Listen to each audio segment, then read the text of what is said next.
أعوذ بالله من الشيطان الرجيم. بسم الله الرحمن الرحيم. السلام عليكم ورحمة الله تعالى وبركاته. وعليكم السلام. إلى حضرة النبي مصطفى رسول الله صلى الله عليه وسلم وآله الفاتحة. أعوذ بالله من الشيطان الرجيم. بسم الله الرحمن الرحيم.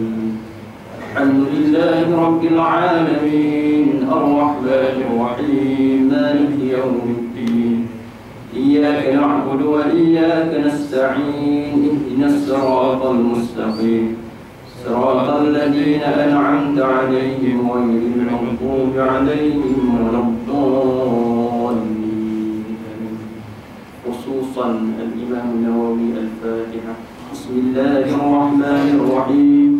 الحمد لله رب العالمين الرحمن الرحيم مالك يوم الدين إياك نعبد وإياك نستعين اهدنا الصراط المستقيم صراط الذين أنعمت عليهم غير المغضوب عليهم ولا الضالين. إن الحمد لله نحمده ونستعينه ونستهديه ونستغفره ونعوذ بالله من شرور أنفسنا ومن سيئات أعمالنا. من يهده الله فلا مضل له ومن يضلل فلا هادي له ونشهد أن لا إله إلا الله ونشهد أن محمدا عبده ورسوله.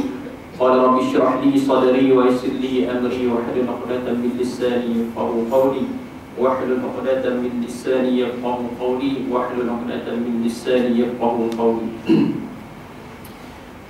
Alhamdulillah, bersyukur kita kepada Allah Subhanahu wa taala dengan rahmat serta inayahnya serta keizinan daripada Allah Subhanahu wa taala mengizinkan kita bersama-sama untuk menunaikan solat fardu maghrib secara berjamaah dan terus kita duduk sebentar, duduk dalam satu majlis yang dirahmati Allah, yang ini majlis ilmu yang dipayungi oleh para malaikat yang diturunkan rahmat dari Allah Subhanahu wa taala.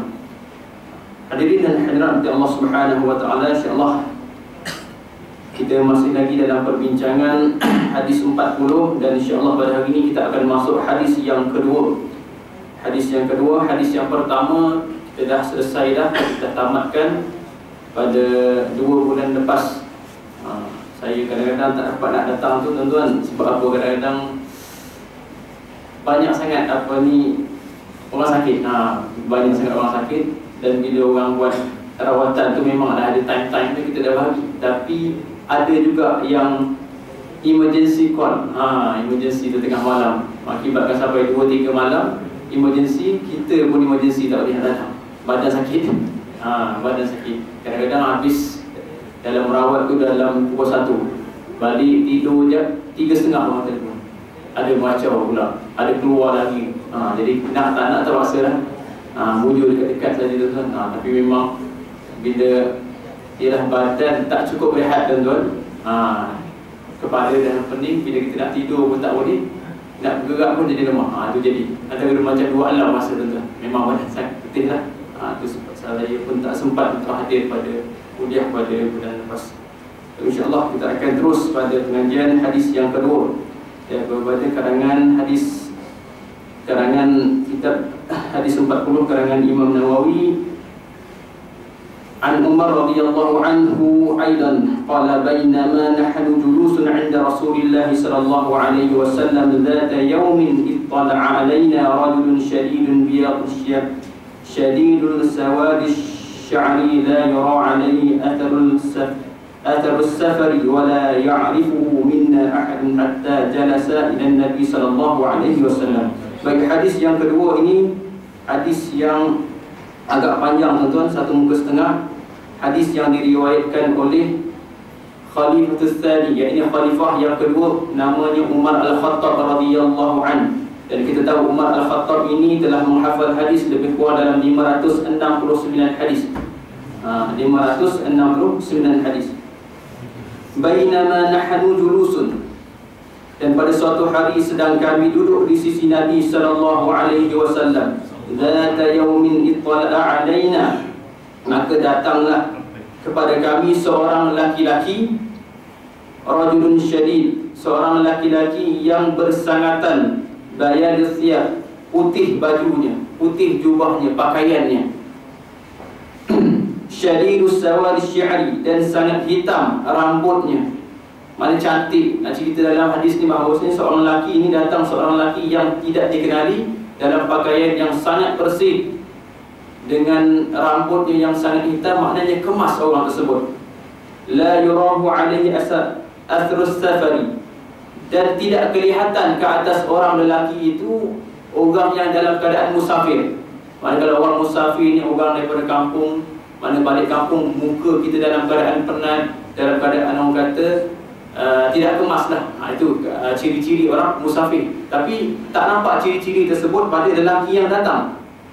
Wala ya'rifuhu minna ahadun hatta jalasa ila Nabi sallallahu alaihi wasallam, dan tidak dikenali seorang pun daripada kami akan lelaki tersebut, sehinggalah dia duduk di hadapan Nabi sallallahu alaihi wasallam, fa asnada rukbatai ila rukbatai, sehinggalah duduk rapat ni macam mana tuan-tuan? Duduk rapatnya antara belaga lutut, lutut ke lutut. Itu kalau kita mengaji kitab-kitab lama tuan-tuan, di pondok-pondok, kalau nak mengaji kena belaga lutut. Belaga lutut, kalau di Kelantan sebut belaga lutut. Maknanya nakkan sesuatu ilmu ni kena sungguh-sungguh lah. Maksud belaga lutut tu nak sungguh-sungguh. Aku nak ngaji sungguh ni, kena belaga lutut tu. Mana sungguh-sungguh, bukan ngaji gitu blay-blay dengar, tak ada. Mana sungguh-sungguh nak apa yang kita, yang ilmu yang kita nakkan daripada seseorang itu. Wa wada'al kaffai ila fakhidhi wa qala,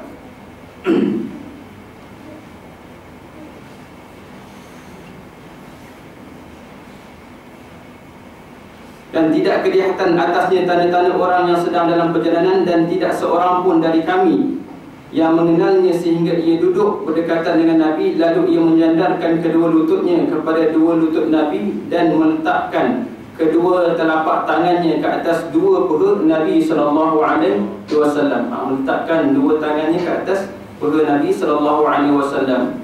Lalu dia berkata, waqala ya Muhammad akhbirni 'anil Islam, wahai Muhammad, khabarkanlah kepada aku berkenaan dengan Islam. Apa makna Islam itu?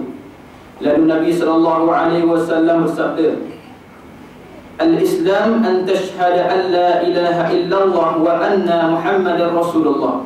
Islam itu, kata Nabi sallallahu alaihi wasallam, bahawa engkau mengakui tiada Tuhan yang disembah melainkan Allah, wa anna Muhammadar Rasulullah, dan aku bersaksi bahawa Nabi Muhammad itu pesuruh Allah.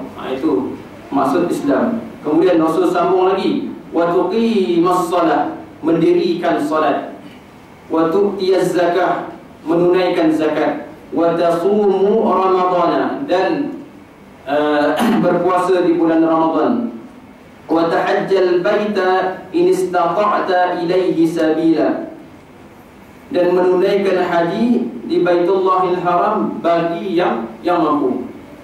Qala, kemudian lelaki tersebut berkata lagi, bertanya lagi pada Nabi sallallahu alaihi wasallam, sadaqata fa'ajibna lahu yas'aluhu wa yusaddiquhu. Kemudian dia kata apa?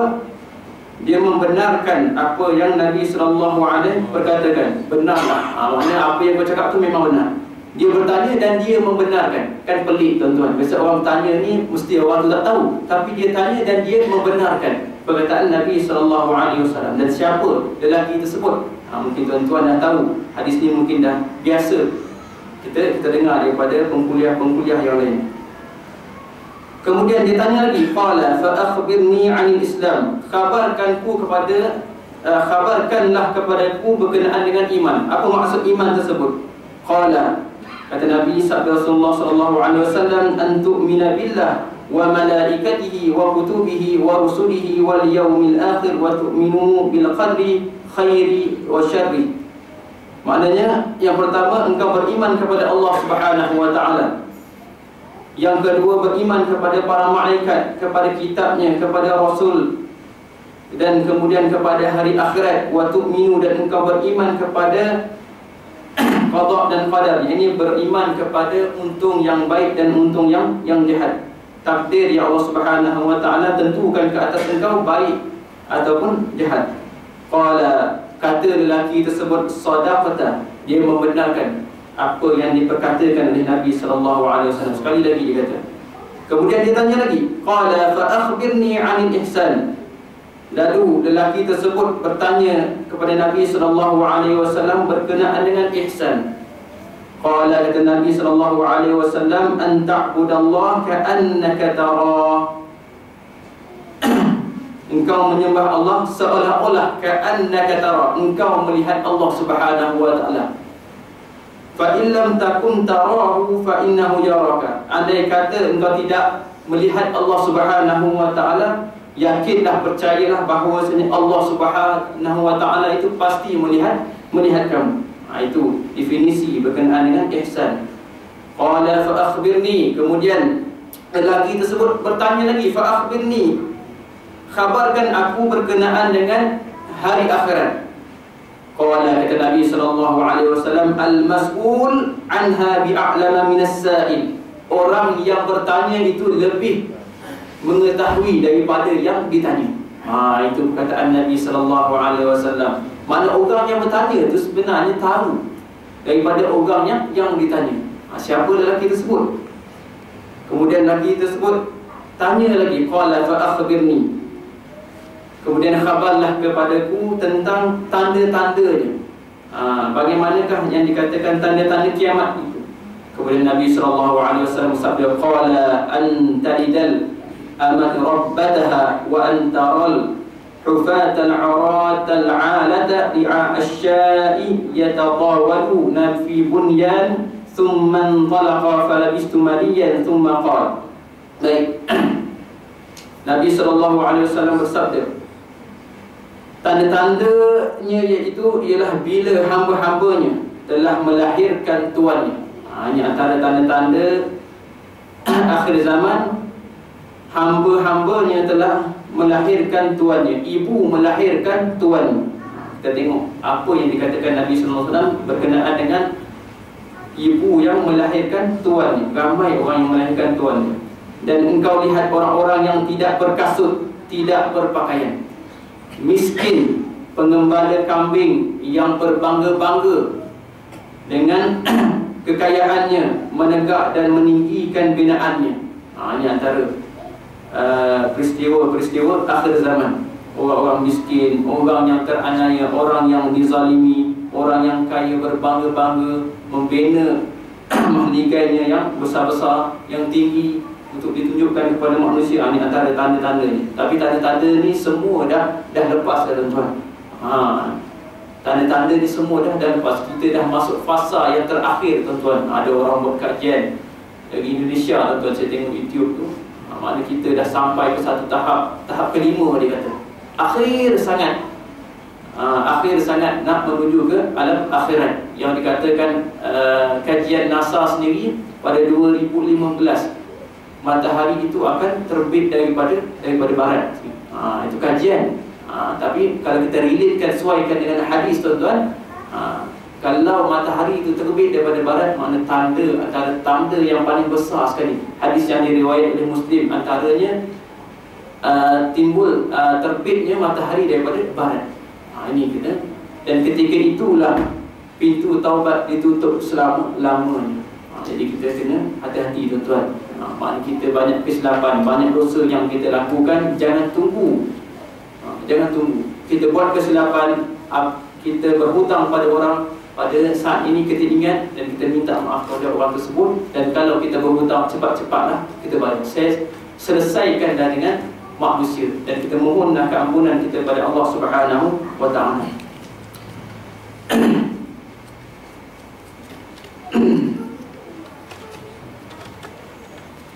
Kemudian ia pun pergi, lalu aku terdiam beberapa lama. Setelah itu Rasulullah SAW berkata, ya Umar, adri miyas sa'il. Wahai Umar,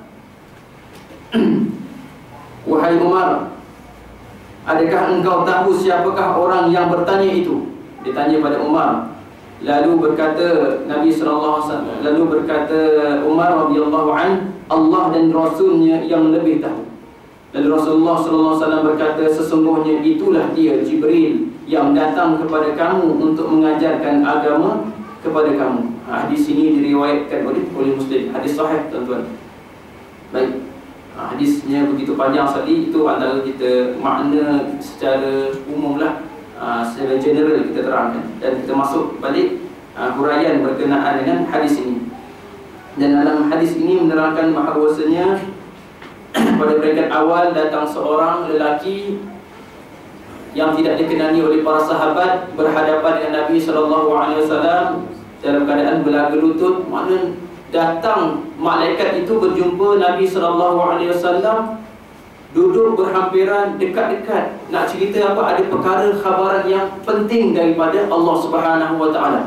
Bukan benda yang main-main, berkenaan dengan Islam, berkenaan dengan iman, berkenaan dengan ihsan, berkenaan dengan tanda-tanda hari kiamat. Maknanya ketika itu sampaikanlah kepada para sahabat. Mana para sahabat perlu dengar perkara ini, benda yang begitu penting sekali yang untuk dikhabarkan, yang sekarang ini Islam terbina atas perkara-perkara tersebut. Mana benda yang begitu penting sekali. Maknanya kalau ikut zaman sekarang ni tak payah pakai WhatsApp lah. Mana benda terlalu penting, nak kena jumpa juga sekarang. Mana benda terlalu penting, benda yang mustahak, benda yang sulit, orang lain tak perlu tahu, mana nak jumpa. Ada satu perkara yang penting, ini nak dikhabarkan, suatu perkara yang penting yang daripada Jibril untuk disampaikan kepada Nabi SAW.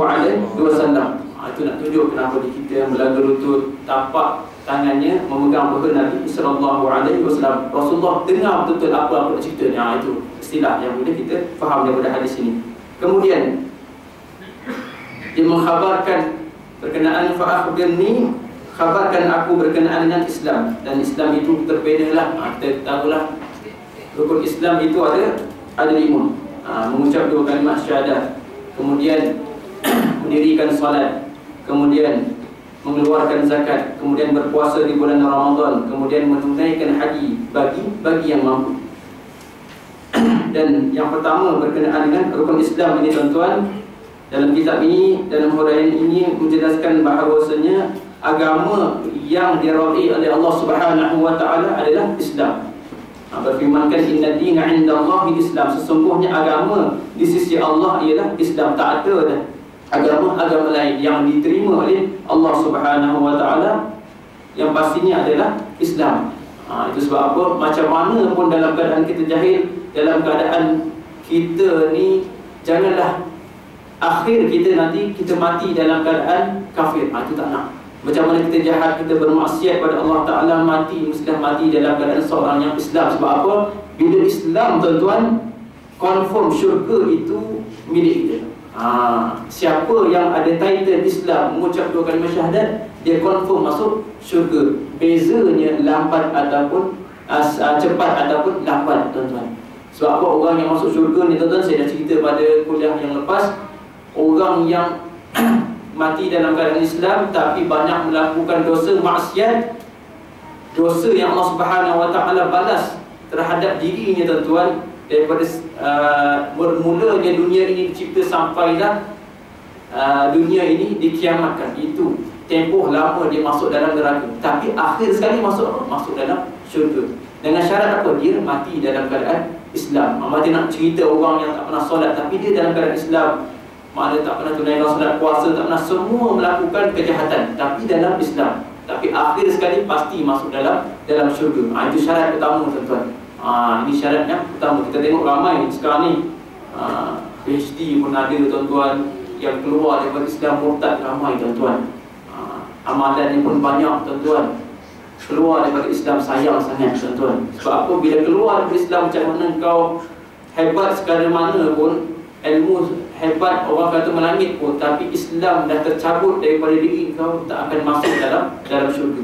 Ini syarat utama, kena ada, tuan-tuan. Baik,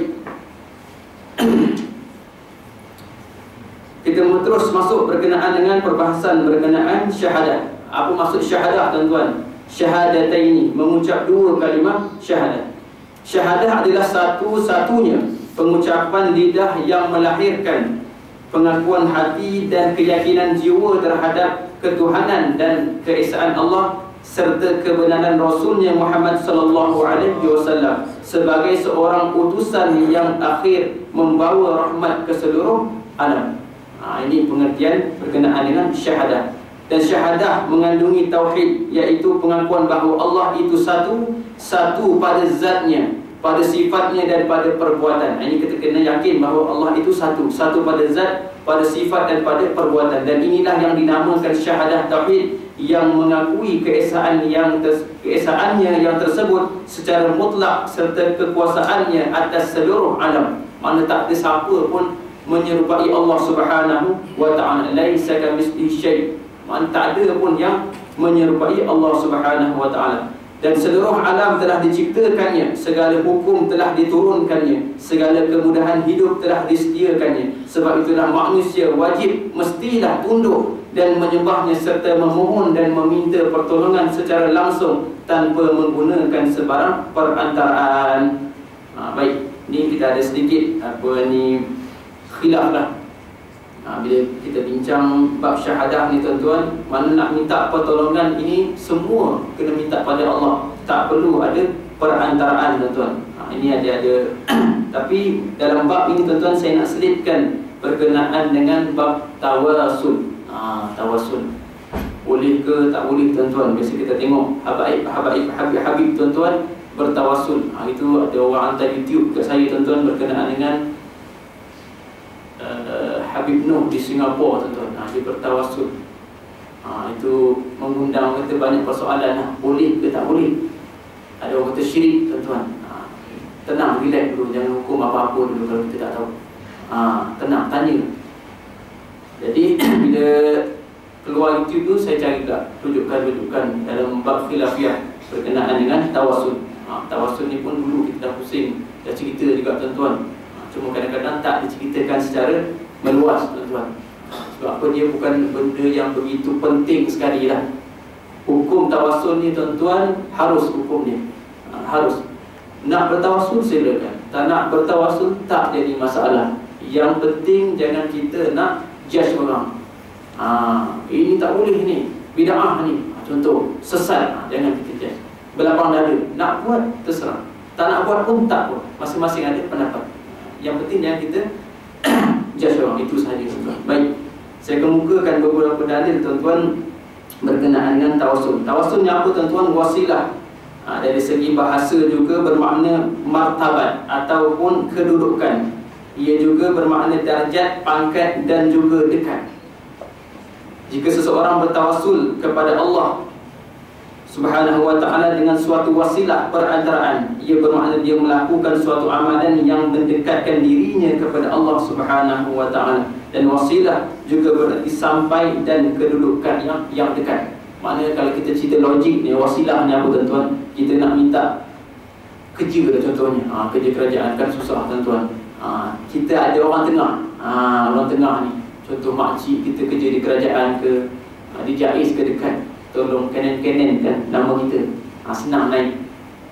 Di mana kita perlukan orang dekat. Mana orang dekat tu dia dekat dengan pos atas, jadi kita dekat dengan dia. Belanja, minum, tolonglah makcik. Mana kita mendekat. Mana itu nak cerita wasilah lah, dekat kita. Tapi macam mana kita nak berwasilah dengan Allah Subhanahu wa ta'ala? Boleh ke? Hukum dia boleh, harus, tak jadi satu masalah. Firman Allah Subhanahu wa ta'ala, ulaika alladhina yad'una yabtaghu ila rabbihimul wasilah ayyuhum aqrabu wa yarjuna rahmatahu wa yakhafuna 'adabah inna 'adaba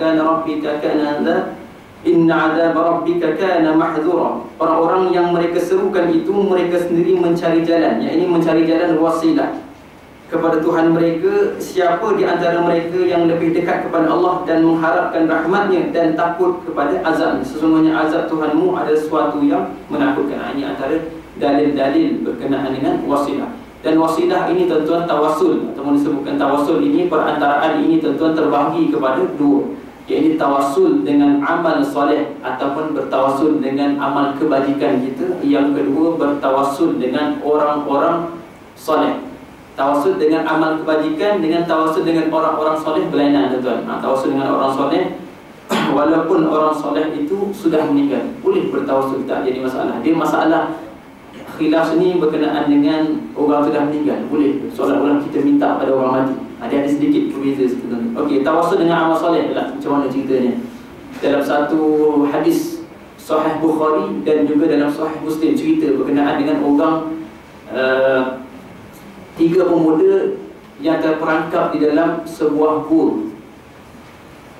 Terperangkap dalam sebuah gua, kemudian tak dapat nak melepaskan diri. Lalu ketiga orang itu bertawassul lah. Mana bertawassul atas kebajikan dia. Yang pertama dia kata apa? Ya Allah, ya Tuhanku, dia kata, dahulu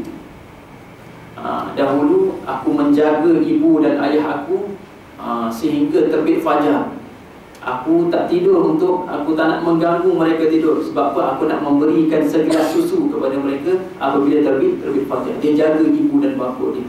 Maknanya kebajikan dia dilakukan terhadap orang tua dia. Kebaikan yang dilakukan itu, dia bertawassul atas kebajikan yang dilakukan dan untuk mengharap apa? Supaya pintu gua itu terbuka.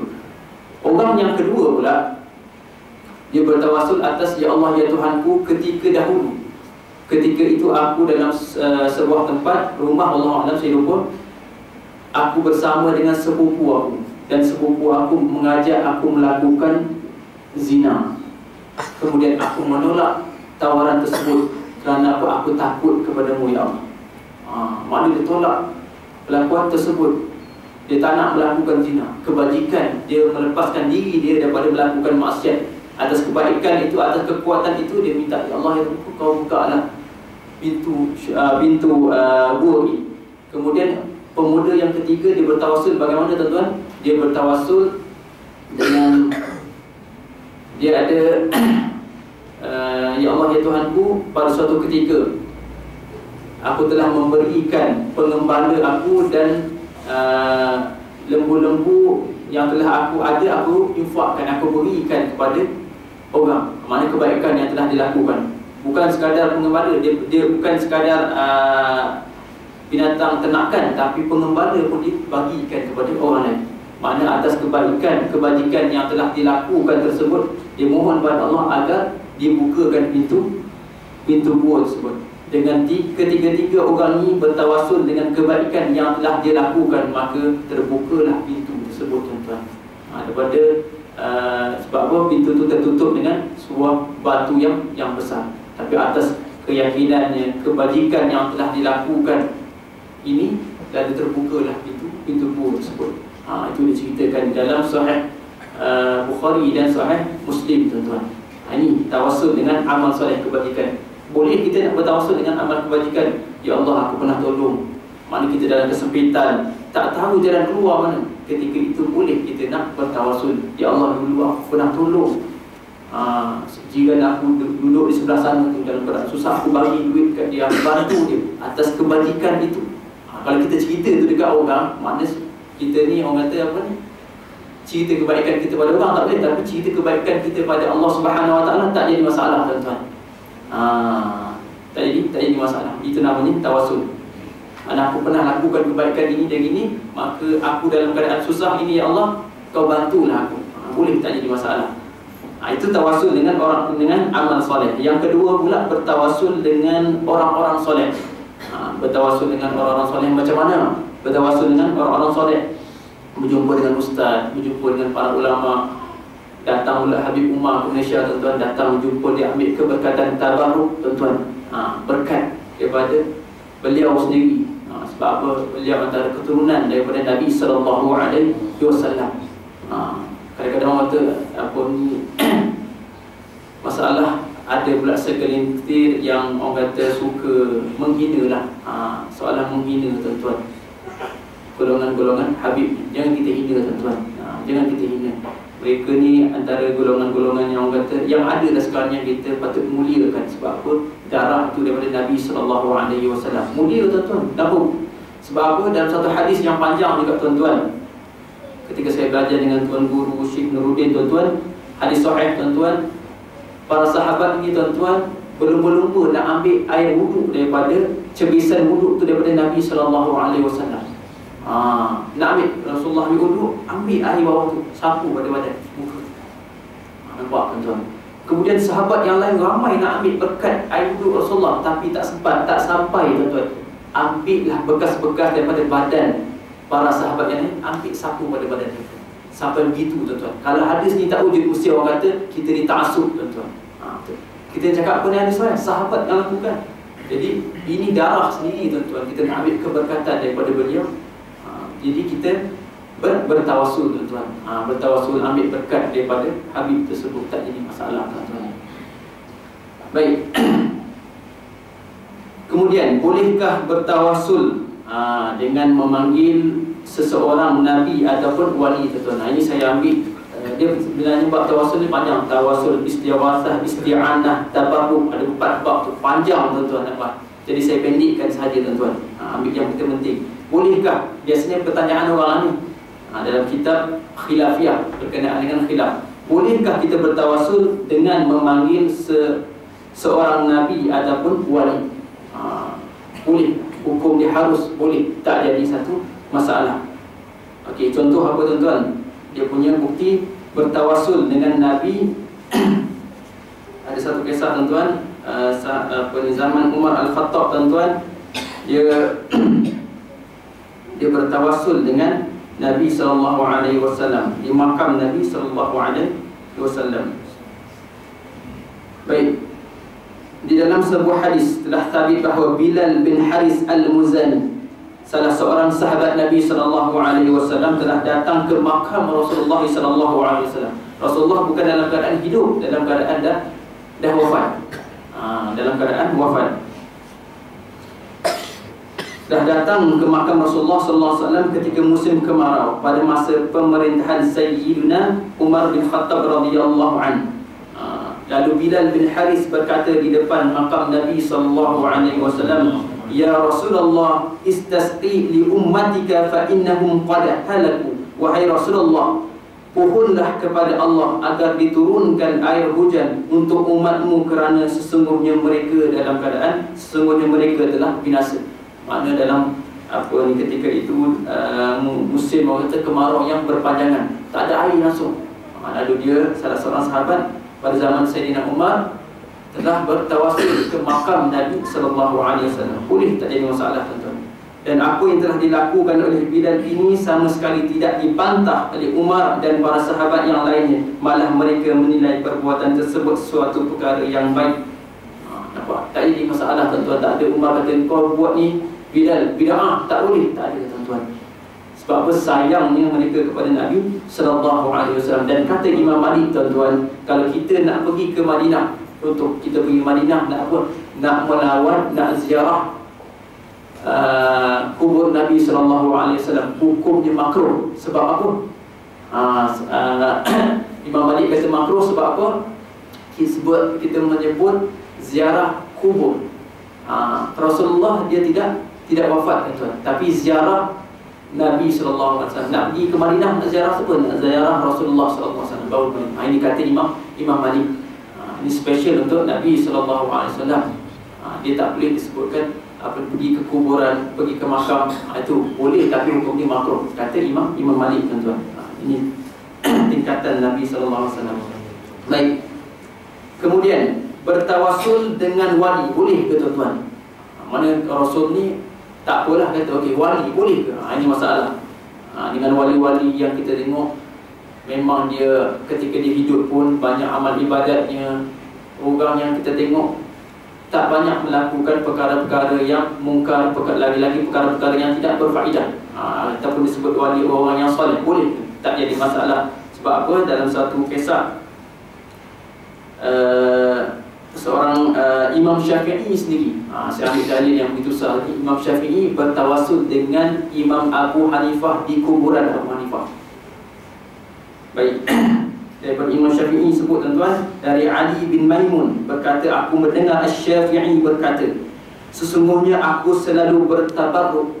Tabarruk ni apa? Mengambil berkat dengan Abu Hanifah dan mendatangi kuburnya setiap hari.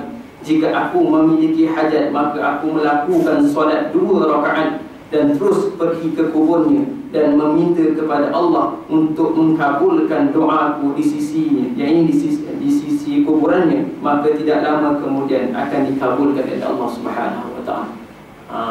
Ini antara satu cerita saya ambil tuan-tuan. Kita kenal Imam Syafi'i tuan-tuan, bertawasul. Mazhab kita sini tuan-tuan, imam mazhab kita bertawasul dengan Imam Abu Hanifah, tak jadi masalah, boleh.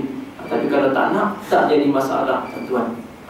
Bukan kita minta pada pada Abu Hanifah itu sendiri, minta kepada Allah dengan keberkatan. Dengan keberkatan orang alim, dengan keberkatan Nabi SAW.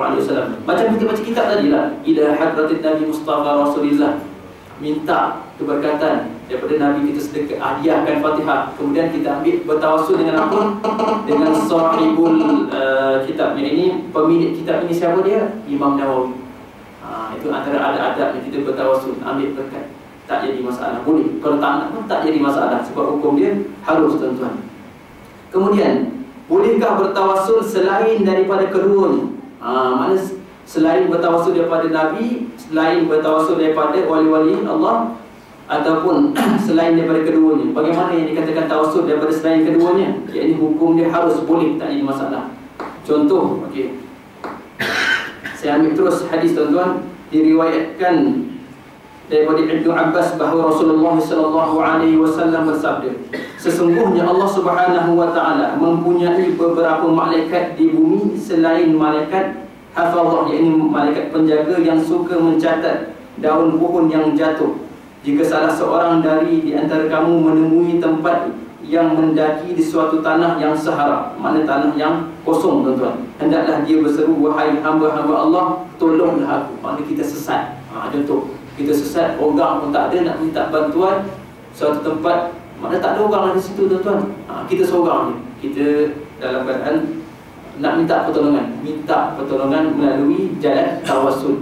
Sebab apa? Di sekeliling kita ada makhluk-makhluk yang tak kita nampak, yang ini terdiri daripada para malaikat, tuan-tuan. Hadis yang diriwayatkan oleh Abdullah bin Abbas. Yang kedua pula, riwayat daripada Abdullah bin Mas'ud menyebut bahawa Rasulullah SAW bersabda, jika haiwan peliharaan salah seorang kamu terlepas di tanah sahara, tanah yang kosong, hendaklah dia menyeru, wahai hamba-hamba Allah, tahanlah binatang peliharaanku itu, kerana Allah mempunyai makhluk di bumi yang akan menahannya. Maknanya sampai cerita tawassul ni, tuan-tuan, kucing hilang lah senang.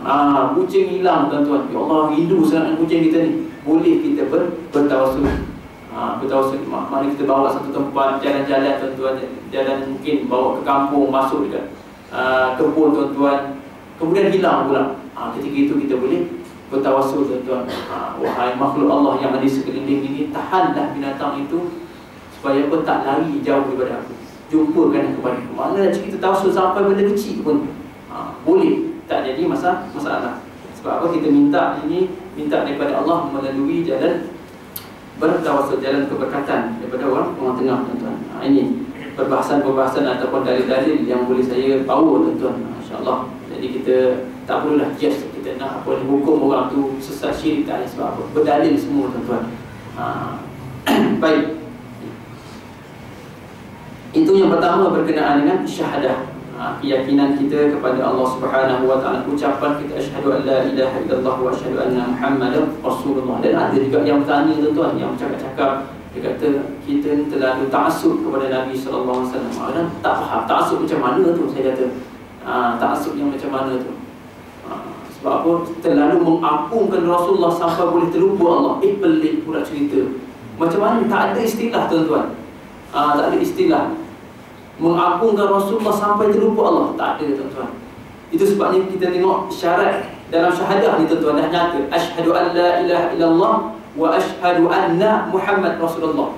Nampak, tuan-tuan? Mulia dia Rasulullah di sini, tuan-tuan. Muhammad. Dia tak boleh tak terima syahadah kita wa anna Ali Abdullah, tak boleh, tuan-tuan. Wa anna Isa, tak boleh, tuan-tuan. Tapi kena Muhammad baru terima. Ataupun kita ambil asyhadu an la ilaha illallah, aku naik saksi tiada Tuhan yang disembah melainkan Allah. Muhammad kita tak akui, tak jadi syahadah juga, tuan-tuan. Itu jadilah Pak Kasim tadi, tuan-tuan. Ambil separuh tu. Tak terima Nabi, tuan-tuan. Ambil makna Quran ini ditafsirkan dengan Quran sahaja.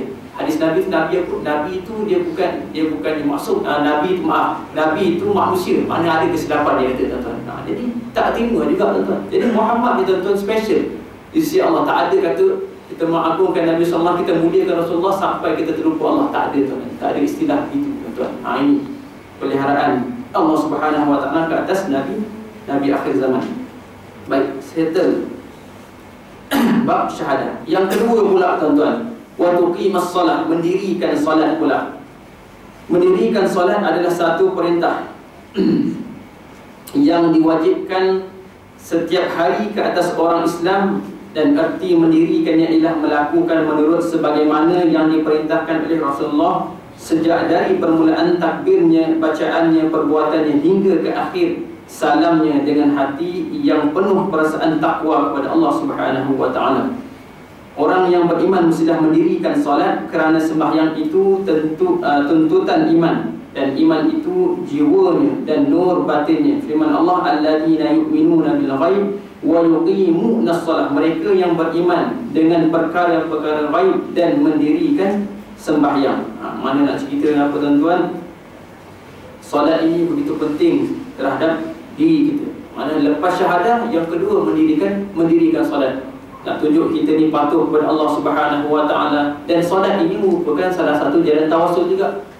Perhubungan kita nak berjumpa dengan, bercakap-cakap, minta doa, minta pertolongan dengan Allah Subhanahu wa taala. Cantik solat seseorang itu, cantiklah kehidupan seharian ni tuan-tuan. Solat ni tuan-tuan, masjid, imam, makmum merupakan sebuah badan kerajaan. Imam, Perdana Menteri disebut imam lah tuan-tuan. Dia punya esko-esko, menteri-menteri disebut depan siap Tok Bilal tuan-tuan. Ahli jawatan kuasa, itu menteri-menteri dia tuan-tuan. Rakyat dia pun makmum ni semua tuan-tuan. Negara dia pun masjid ini ataupun surau tuan-tuan. Itu semua. Kalau cantik tuan-tuan, daripada awal, daripada imamnya sampai ke makmumnya, maka eloklah peribadinya, eloklah kehidupan seharian itu. Contohlah imam buat kesilapan dalam solat tuan-tuan. Imam terlebih rakaat dah, contoh.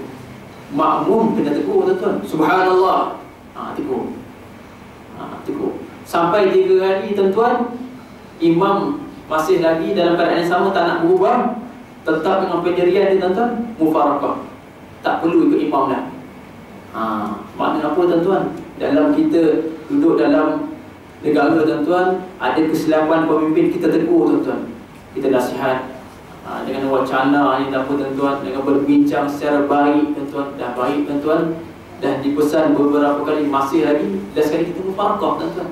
Jangan ikut pemimpin. Sebab apa? Dia berlawanan dengan syariat Islam tuan-tuan. Itu kefahaman daripada solat tu sendiri tuan-tuan. Malah sampai 3 kali tuan-tuan. Subhanallah, subhanallah, tak faham tak? Subhanallah, cerai tuan-tuan. Tak payah ikut pemimpin, ikut imam lain tuan-tuan. Itu kefahaman tuan-tuan. Kalau nak hurai buat solat ni, dengan pemimpin tu panjang tuan-tuan. Dia hubung kaitkan. Baik. Kemudian dalam solat pula, bila imam dah buat silap, di akhir solat dia kena sujud sahwi tuan-tuan. Maknanya bila seorang pemimpin buat kesilapan dan dia mendengar teguran, dan pada malam hari dia mestilah bertaubat pada Allah Subhanahu wa taala. Tahu kesilapan dia, minta ampun pada Allah taala. Itu makna dalam solat tuan-tuan. Dia buat kesilapan, last kali dia sujud sahwi, minta keampunan atas dosa yang telah dilakukan. Itu kefahaman, kita kena faham tingkah laku solat ni apa tuan-tuan dalam kehidupan kita tuan-tuan. Dan cara pemakaian wanita dalam ketika di luar bagaimana, tengok dalam solat tuan-tuan. Macam mana kita pakai, mana yang boleh buka, mana yang tidak boleh buka tuan-tuan. Muka dan tapak tangan saja tuan-tuan. Itu dalam kita nak berhijab, wanita nak berhijab, nak tutup aurat, di luar bagaimana batasannya. Kita tengoklah batasan ketika solat tuan-tuan, tak jadi masalah.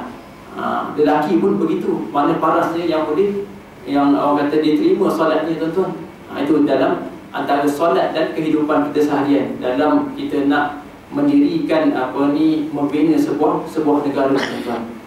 Memang dah cantik tuan-tuan, kemudian di soft, yang cantik, yang lurus tuan-tuan. Kemudian dengan zikirnya, kemudian kita solat pula, Allahu Akbar, baca pula doa iftitah, baca pula Fatihah, baca pula surah tuan-tuan. Allahu Akbar. Maknanya tuan-tuan, solat ini bila kita mula takbir Allahu Akbar ni, kita dalam keadaan sibuk. Dalam hadis sebut, sungguh solat ini dah sangat sibuk, masyghul. Masyghul ni maksudnya sibuk. Bila kita melakukan solat ni, tak ada masa kita nak memikir perkara-perkara luar. Sebab apa? Kita sibuk memberi tumpuan kita pada Allah Subhanahu wa taala, sibuk dalam zikir. Macam mana tuan-tuan? Allahu Akbar, terus ada bacaan doa iftitah, Fatihah, surah. Habis saja Allahu Akbar, baca pula Subhana Rabbil Azim, Sami Allahu liman hamidah, Rabbana wa lakal hamd. Allahu Akbar. Ada sambungan tuan-tuan. Tak ada satu ruang kosong yang boleh yang membuatkan kita ni lalai pada Allah. Itu dalam solat. Mana dalam kita kehidupan seharian ni tuan-tuan, kehidupan kita, apa yang kita nak lakukan, kita bangun, kita diri, kita tidur, kita duduk, kita kena ingat pada Allah Subhanahu Wa Taala. Itu kefahaman daripada solat tuan-tuan. Diri ingat Allah, takbir ingat Allah, rukuk ingat Allah, duduk ingat Allah. Bagaimana keadaan kita sujud pun ingat Allah. Kita tidur, kita bangun, apa pekerjaan yang kita nak lakukan, dahulukan agama, barulah settle semua masalah tuan-tuan.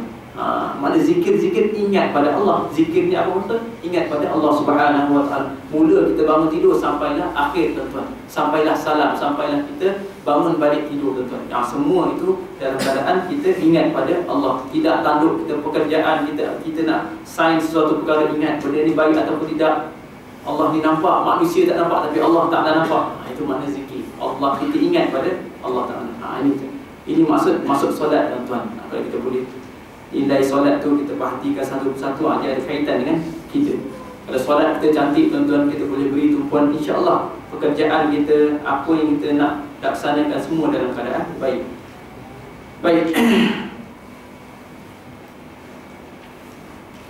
Kemudian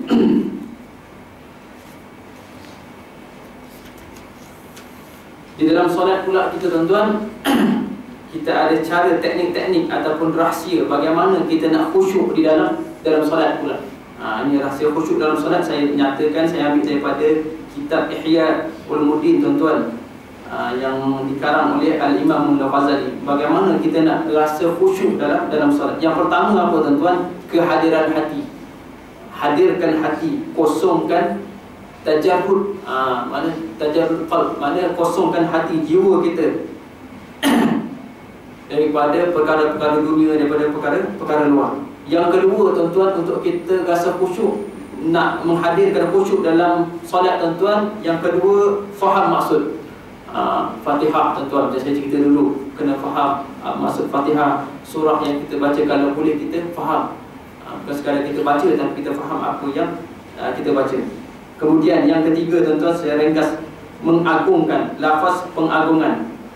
Disebut lafaz pengagungan ni tuan-tuan, mengagungkan Allah Subhanahu Wa Taala. Dan mengagung ni tuan-tuan terbahagi kepada dua. Makrifat ini, mana makrifat, kenal Allah. Kenal ini, makrifat ini terbahagi kepada dua. Makrifat Allah, kenal Allah, dan kenal pada diri sendiri. Kenal pada Allah Subhanahu Wa Taala, kenal juga pada diri sendiri tuan-tuan. Mana kenal pada Allah apa tuan-tuan? Kita mengagungkan Allah Subhanahu. Ketika dalam solat tuan-tuan, kita letak Allah tu paling tinggi, paling mulia tuan-tuan. Makrifat pada diri sendiri apa tuan-tuan? Kita menghinakan diri kita tuan-tuan.